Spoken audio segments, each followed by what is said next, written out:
Սպիտակեցնող, սնուցող և հակապիգմենտային մաշկի տոնուսը բարձրացնող դիմակներ ենք պատրաստելու 2 հատ, մեկը բոլոր տեսակ մաշկերի համար և սա հիմնականում բոլոր նրանց համար, ովքեր ուզելու են պայքարել պիգմենտացիայի դեմ, և քանի որ խոսելու ենք մաշկի պիգմենտային բծերի գունաբացման, մաշկի սպիտակեցման և հնարավորինս դրա անվտանգ լինելու մասին, կներկայացնեմ նաև մեր պիլինգներից այս գլիկոլաթթուն։ Թե այս խնամքի միջոցները, որը որ պատրաստելու եք ինքնուրույն բնական մթերքներից, այստեղ կաթ է, սպիտակուց, լոլիկ է, կաթ է, այս խնամքի միջոցն էլ նաև գլիկոլաթթու է պարունակում։ Գլիկոլաթթուն դա սնկի տեսակ է, որը բնական միջոցներից է պատրաստվում, պարզապես շատ ավելի խորը և ուժեղ այրող հատկություն ունի, այդ այրող հատկությունն առաջանում է թթվայնության ավելի բարձր լինելուց։ Այս դիմակներում էլ թթվայնության տոկոս կա, դրա համար էլ իրենք կարողանում են գունաբացել մաշկը։ Պարզապես այստեղ թթվայնության տոկոսը տնային պայմաններում անհնար է այդքան բարձր ստանալ, ինչպես մեր պատրաստի այս պրոֆեսիոնալ խնամքի միջոցում։ Եթե դուք նախընտրում եք տնային խնամք, այս դիմակների միջոցով կարող եք բավական երկար ժամանակ, բայց զգալի լավ արդյունք գրանցել։ Իսկ եթե դուք նախընտրում եք արդեն սրահային խնամք, որը մենք հասանելի ենք դարձրել, կարող եք ինքնուրույն տանը մեզանից գնել, ձեր դեմքին քսել, ձեր մաշկը խնամել, սնուցել, արդեն կարող եք հենց այս տեսակը ընտրել։ Սա մեր գլիկոլաթթուն է, որ դուք սա քսում եք, ինքը միանգամից չի, որ ձեզ այրում է։ Ինչպես տեսնում եք, ոչ մաշկ է կարմրում, ոչ մի հատ հարց չի առաջանում։ Սա մնում է ձեր մաշկին մի 5 րոպե, լվացվում եք և հաջորդ 2-3 օրվա ընթացքում սկսվում է ձեր մաշկի շերտազատումը։ Դա տեղի ունենում թեփի ձևով, դուրս է գալիս մեռած մաշկը և մուգ մաշկը և պիգմենտացիան։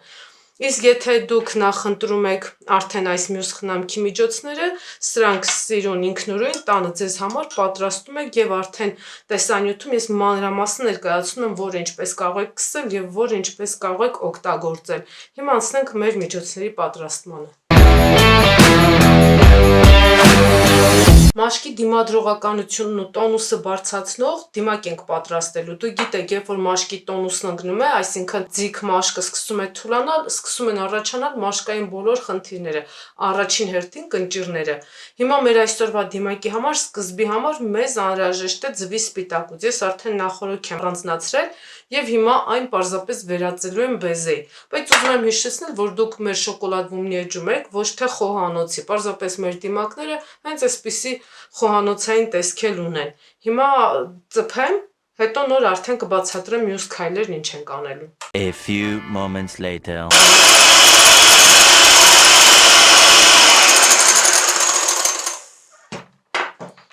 Քանի որ շատ այսպես գեղեցիկ ու մի քիչ էլ գլամուր դիմակ ենք պատրաստելու, դրա համար ես այս անգամ եւս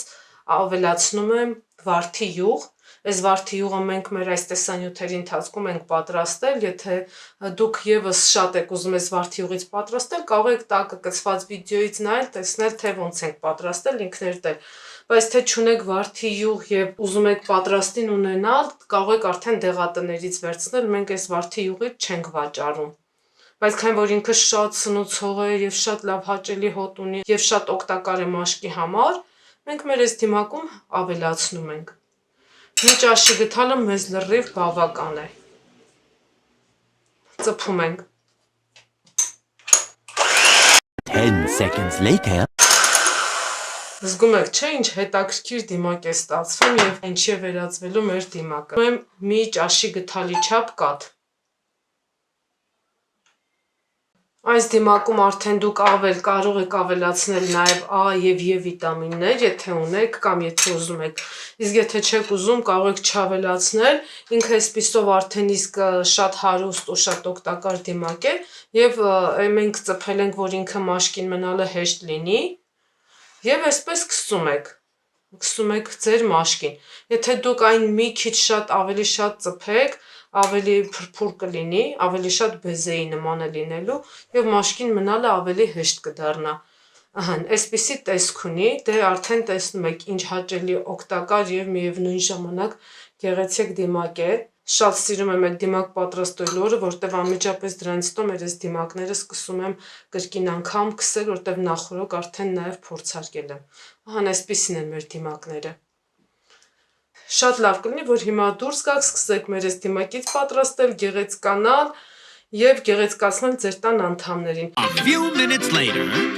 Հիմա մի հատ սպիտակացնող ու շատ հեշտ բաղադրատոմսել այս պամիդորով ու կրկին կաթով կանենք, մանավանդ երբ այս դիմակի համար արդեն ձեռքի տակ նաև կաթ ունենք։ Այս մի դիմակը պատրաստելը շատ ավելի հեշտ է եւ սա նաև այնքանով է կարողանում մաշկը լավ սպիտակացնել, որ նաև կարողանում է պիգմենտի վրա ազդել։ Իսկ գիտեք, ամեն ինչ չի, որ պիգմենտի վրա է ազդում, եւ սա ի տարբերություն այլ դիմակների կարելի է ամեն օր տոնիկի նման մաքրել։ Քանի որ ինձ հյութն է հարկավոր, հիմա պատրաստվում եմ ծփել, բլենդերով ծփել։ Պամիդորն էլ մի փոքր պինդ է, դրա համար ուղղակի հյութը հանել չի լինելու, ավելի խյուսն է հարկավոր, դրա համար երևի այսպես կանեմ, որ կարողանամ հեշտ ծփել։ Պամիդորի ու կաթի համադրությունն իրար հետ հիանալի է մաշկը գունաբացելու համար, ու եթե ձեր մաշկին պիգմենտացիա է արկա, այս խառնուրդը, որը հիմա պատրաստելու ենք, դուք սա կարող եք ամեն օր, օրը 2 անգամ ձեր մաշկը սրանով մաքրել։ Սովորական բլենդերով ես կծփեմ, դուք կարող եք ծփել նրանով, ինչով ձեզ հարմար է։ A few moments later. Ինչպես տեսնում եք, ես բաժակս բավականին փոքր է եւ սենց շատ հարմար չի ստացվում ծփելը, այսուամենայնիվ մի քիչ հյութը հանեցի եւ կարծում եմ ինձ այդքան հյութը լրիվ բավական կլինի իմ դիմակի պատրաստման համար։ Սա ավելի շատ ոչ թե դիմակ է, այլ տոնիկ է եւ ինչ քանակությամբ որ պատրաստվում եք վերցնել, օրինակ լոլիկի հյութը, այդ քանակությամբ էլ կաթ եք վերցնելու։ Սա կարծես թե ամենօրյա մաշկը մաքրելու համար տոնիկ լինի։ Ոչ թե կարծես, հենց այդպիսին է։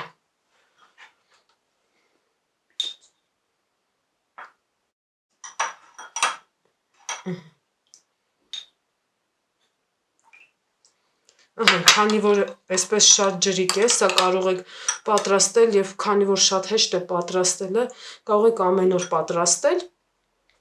եւ այսպես բամբակը թաթախում եք մեջը եւ քսում ձեր ամբողջ դեմքին եւ հատկապես այն հատվածներին, որտեղ պիգմենտացիա կա։ Օրը 2 անգամ սպասում եք մի 10-15 րոպե, հետո անմիջապես հետո լվացվում եք։ Պիտի հաշվի առնեք, եթե դուք ունեք զգայուն մաշկ կամ չոր մաշկ, որ կարող է լոլիկից գրգռվել, միայն այդ պարագայում զգույշ եղեք եւ մի արեք, բայց եթե դուք այդպիսի մաշկ չունեք, սա հանգիստ կարող եք հենց այդ ձևով էլ օգտագործել, ինքը շատ լավ գունաբացելու է։ Իսկ եթե չունեք պիգմենտացիա, պարզապես ուզում եք մաշկը ավելի այսպես սպիտակեցնել, ավելի հարթեցնել, գիտեք, այս երկուսի մեջ էլ մեծ քանակությամբ թթուներ են պարունակում, այստեղ կատնաթթուն է, այստեղ վիտամին C-ն է եւ մեծ քանակությամբ շատ այլ թթուներ, որոնք մաշկը ավելի ձիգ, ավելի հարթ ու ավելի գունաբացված կդարձնեն։ Ինչպես տեսնում եք, մենք այսօր 2 տեսակ խնամքի միջոց պատրաստեցինք, սրանք վերցնեմ, որ մեզ չխանգարի։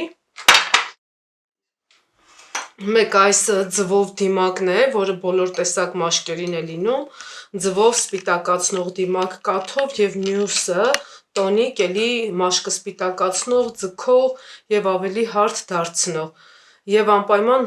այս բոլոր դիմակները դնելուց առաջ, չնայած որ իրենք բնական են, անվտանգ են, ինչպես արդեն բազմիցս ասել եմ, բայց միևնույնն է, պիտի զգուշանաք, եթե ունեք ալերգիա, չեք օգտագործում։ Միայն խանգարողը կարող է դա լինել, ուրիշ խանգարելու հատկություններ այս ապրանքները չունեն։ Իսկ ձեր հետ է ես, Աննա Հովհաննիսյանը, կհանդիպենք մեր հաջորդ հանդիպմանը։